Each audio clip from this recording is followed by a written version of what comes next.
Arewa Blog TV, tashar al'umma.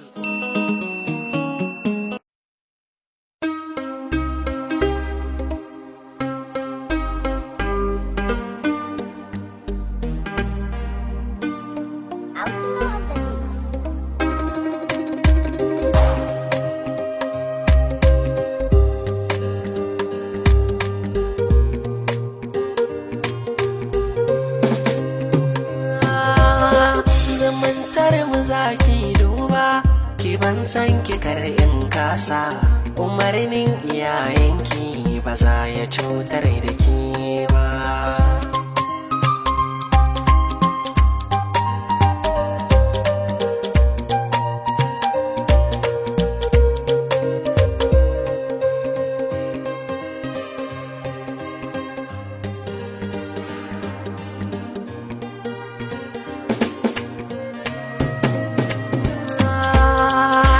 So akwai zafi waya ja misali tashi, ko kuma lokaci ɗaya an kayyade faruwar shi.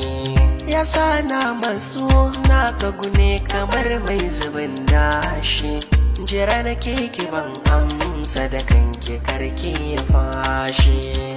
Ya zumunta ɗin Allah ne, shi kuma so wakin ra'ayi ne.